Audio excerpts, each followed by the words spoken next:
सुबह उठो, खाना खाओ, डॉक्टर के पास जाओ और सो जाओ। हमारे यहाँ के इंडियन मकबैंगर्स को इसको छोड़कर कुछ भी काम धंधा नहीं है, इसलिए तो इन्होंने चंद व्यूज के लिए अपनी हेल्थ को ही नीलाम कर रखा है। चाहे उल्लास चाचा का तंगड़ी तोड़ चबाना हो, chicken leg piece, chicken leg piece, chicken leg piece, chicken leg piece, या फिर मैडी का हेलो फ्रेंड्स कहकर खाने को पेट के अंदर ठुसाना हो। Hello guys, I am back again with धमाकेदार मेन्यू। ये इंडियन मकबैंगर्स व्यूज के लिए आज ऐसी बीमारियों से जूझ रहे हैं जिससे कि ना सिर्फ इनकी चैनल लेकिन इनकी सांसें भी बहुत ही जल्द बंद हो सकती है। लेकिन बिड़लो, आखिर ये लोग ऐसा करते क्यों हैं? और क्या सच में ऑडियंस को मामू बनाने के बावजूद इनकी जान को खतरा है? वेल, इन्हीं सारे सवालों के साथ जानेंगे इंडियन मकबैंगर्स की सच्चाई, जो कि आज तक वो ऑडियंस से छिपाते आए हैं। नंबर 1, प्राण जाए पर मकबैंगिंग। आपने वो कहावत तो सुनी होगी, प्राण जाए और वचन न जाए। ऐसा ही कुछ हाल अमेरिकन मकबैंगर निकोकाडो एवोकाडो का है। हड्डी पसलियां टूट जाने पर भी मकबैंगिंग न जाए। 2021 में अपने एक वीडियो में उसने कहा था कि ज्यादा कफिंग की वजह से उसकी रिब्स फ्रैक्चर हो गई है और हड्डियां टूटेगी भी क्यों नहीं। इन इमेजेस को देखो, यह है उसकी आम जिंदगी और ये मकबैंगिंग जिंदगी। ऐसा नहीं लग रहा कि जैसे अगर थोड़ी दिन इसने और खाया तो फट जाएगा? कुरमुरे की कोनी दिन भर डुक्कर की तरह खाता रहता है, एक दिन फुगे की तरह फट जाएगा। सड़क पर तेरी लाश पड़ी होगी, उठाने के लिए कुली बुलाने पड़ेंगे। लेकिन इसके ये हालात हुए कैसे? दरअसल 5 साल की उम्र में ही उन्हें पता चल गया था कि वो अडॉप्टेड है। इस बात को सुनकर वो बेहद डिप्रेशन में चला गया था। उसकी मेंटल हेल्थ इस कदर बिगड़ गई थी कि वो अटेंशन का भूखा हो गया था। इसके लिए उसने एक YouTube चैनल ओपन किया था, लेकिन वो चला नहीं। उसके बाद और एक YouTube चैनल ओपन किया, लेकिन वो भी नहीं चला। लेकिन उस वक्त मकबैंगिंग काफी ट्रेंड में चल रहा था, पर उस वक्त सिर्फ उसे लड़कियां ही कर रही थी, इसलिए उसने भी मकबैंग की शुरुआत की। और वो जिस फेम और अटेंशन का भूखा था वो उसे मिलने लगा और इन व्यूज के लालच में वो रोज एक वीडियो डालने लगा। उसकी हालत इतनी खराब होती गई कि वजन बढ़ने के साथ साथ उसे इरेक्टाइल डिस्फंक्शनल से लॉस ऑफ लिबिडो जैसी बीमारियां हो गई और फिर एक दिन अचानक वो यूट्यूब से गायब हो गया। उसके इस सडन एग्जिट से लोगों को लगा कि शायद उसकी मौत हो गई होगी, पर नुस्ता वीडियो आपको बता दे कि वेल ऐसा कुछ भी नहीं है। सिर्फ उसने हेल्थ इश्यूज के चलते YouTube को क्विट किया है और हेल्थ इश्यूज को उन्होंने इतना सीरियसली लिया कि वो आपको पता ही है आज कैसे दिखता है। नंबर 2,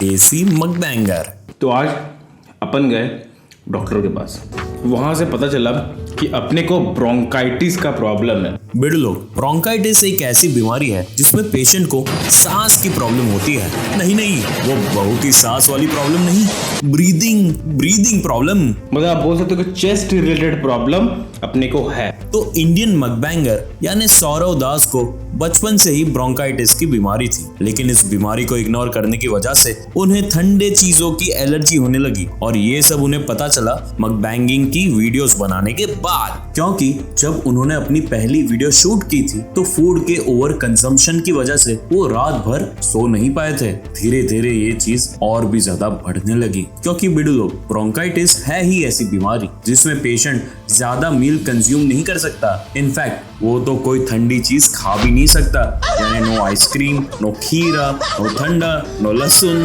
अब सोचो, जिस बंदे को ये बीमारी हुई है तो वो मकबैंगिंग कैसे कर सकता है? यानी उसकी हेल्थ पर कितना असर हुआ होगा वो आप सोचो। ये गर्म पानी, क्योंकि नॉर्मल पानी पीऊंगा तो मम्मी को फोन आ जाएगा। लेकिन इतना सब होने के बावजूद द इंडियन मकबैंगर चाहकर भी मकबैंगिंग छोड़ नहीं सकते। तो चाहे कुछ भी हो जाए, इसको मैं डिसकंटिन्यू कभी नहीं करूंगा। मगर क्यों? तो देखो, सौरव ने मकबैंगिंग वीडियोस के जरिए अच्छा खासा रेवेन्यू जनरेट किया। फिर इसी रेवेन्यू से उन्होंने एक कंपनी शुरू की, लेकिन आज भी वो 70 to 80% अपने YouTube चैनल पर डिपेंडेंट है। तो सोचिए, अगर उन्होंने मकबैंगिंग बंद कर दी तो उनके ही खाने के कितने वांदे हो जाएंगे। मतलब ज्यादा खाओ तो प्रॉब्लम और ना खाओ तो भी प्रॉब्लम। नंबर 3, चाइना में मकबैंगिंग बैंड। दोस्तों, जुलाई के इंसिडेंट ने पूरे मकबैंगिंग इंडस्ट्री को हिला के रख दिया था। ये इंसिडेंट था पेन जियाओटेंग की मौत, वो भी उसके लाइव स्ट्रीम पर। 24 साल की पैन चाइना के एक होटल में वेटर का काम करती थी। जब चाइना में मकबैंगर का ट्रेंड शुरू हुआ तो पैन ने भी इस ट्रेंड में अपने वीडियोस बनाए। उसके ओवर ईटिंग को देखकर काफी सारे लोग इम्प्रेस हो गए और यहाँ से शुरू हुआ पैन का मकबैंगिंग का सफर। घर वालों के बार बार मना करने के बावजूद वो लगातार वीडियोस पे वीडियोस बनाती गई। बिड लोग, वो दिन का 10 kg खाती रही, जिससे उनका वजन 300 kg हुआ था। ये बात 14 जुलाई की है, जब पैन अपने लाइव स्ट्रीम पर खाना खा रही थी। तब अचानक उसकी सांस फूलने लगी और खाते खाते ही उसने लाइव स्ट्रीम पर अपना दम तोड़ दिया।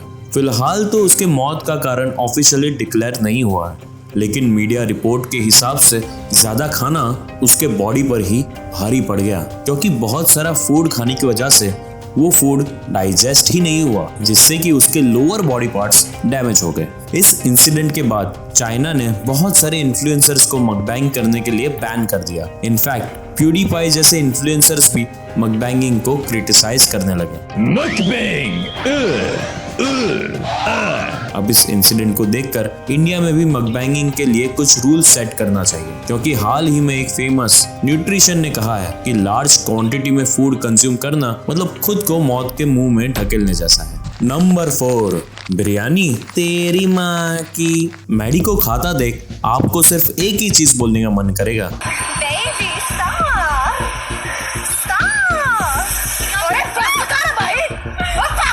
और ऐसा मैं क्यों बोल रहा हूँ वो तो आपको आगे पता ही चल जाएगा। लेकिन आज खा खा कर इस लड़की ने 5 मिलियन लोगों को अपनी चैनल के साथ जोड़ कर रखा है। यानी जस्ट इमेजिन 50 लाख लोग मैडी को सिर्फ खाते हुए देखना चाहते हैं। अब ऐसे हालात में मैडी खाना कैसे छोड़ सकती है? लेकिन इस मकबैंगिंग की वजह से मैडी अपनी जान दांव पर लगा रही है। ऐसा इसलिए क्योंकि अगर आप मैडी की पहले की तस्वीर देखो और अभी की तस्वीर देखो तो आप समझ जाओगे कि मैडी की बॉडी में ढेर सारे बदलाव आ चुके हैं। इनफैक्ट मैडी ने खुद Q&A सेशन में कहा है कि वो ओमैड यानी 1 मील अ डे वाला डाइट फॉलो करती है। मैं ज़्यादातर एक डाइट अभी फ़िलहाल फॉलो करती हूँ, उसका नाम है ओमैड 1 मील अ डे। सो मैं पूरा दिन कुछ नहीं खाती और शूट के टाइम ही खाती हूँ। और अगर ये सच होता तो शायद उनकी बॉडी में इतने सारे बदलाव आने ही नहीं चाहिए थे, राइट? लेकिन मैडी आज खुलेआम ऑडियंस को 15 मिनट की खुशी देने के लिए अपने आने वाले 50 सालों को कुर्बान कर रही है। अब ये बेवकूफ़ी हुई। नंबर 5, बैठे बैठे क्या करें? अक्सर लोग शराब पीने के लिए कमाते हैं, लेकिन अपने बिट्टू भैया पीते ही इसके लिए है कि वो कमा सके। ये उल्टी गिनती इसलिए क्योंकि इस महाज्ञानी यूट्यूबर ने खाने पीने का नहीं सिर्फ पीने का मकबैंग किया है। ये भाई साहब उस हद तक पीते हैं कि उन्हें यही नहीं पता होता कि उनके बॉटल का ढक्कन खुला है या बंद है। यानी फुल ऑन टल्ली होने का इनका टैलेंट इन्हें भरपेट पैसा कमा कर देता है। पर क्या ये चीज वो हर रोज कर सकते हैं? वेल, इसका सिंपल सीधा जवाब है ना। क्योंकि बिड लोग, चाहे आप पीते हो या नहीं पीते, लेकिन हर एक इंसान को ये वाली बात तो पता ही है कि शराब पीने से लीवर खराब होता है। और भैया ये चीज तो 100% सत्य है कि पीने से आज तक किसी का भी भला नहीं हुआ। बाबू भैया ने भी तो यही कहा था, राइट? दारू में मेरा बाप का गराज चला गया, पूरा प्रॉपर्टी चला गया, खुद मेरा बाप चला गया। यानी बिट्टू ना सिर्फ अपने खुद की लेकिन ऐसे वीडियोस बनाकर वो यूथ को भी गलत राह पर जाने के लिए एनकरेज कर रहा है। अब ऐसे मकबैंगर के लिए नुस्खा तो इतना ही कहना चाहेगा कि चीजें 4 दीवारों पे रहे तो ही अच्छी लगती हैं, ना कि 4 विंडोज पर। नंबर 6, खाना जाता कहाँ है? व्हाट इफ आप ढेर सारा खाना खाओ और उसके बदले आपका वजन रत्ती भर भी ना बढ़े तो? सुनने में तो ये बड़ा ही अनबिलीवेबल लग रहा है ना। लेकिन कोरिया की एक मोहतरमा है जो कि अपने हर वीडियो में टेबल पर खचाखच भरा खाना मिनटों में चट कर जाती है। अब आम इंसान अगर इतना सारा खाना खाए तो महीनों में उसका वजन बढ़ जाना चाहिए, लेकिन इसका वजन बढ़ने की बजाय घट रहा है। मकबैंगिंग शुरू करने से पहले इसका वजन था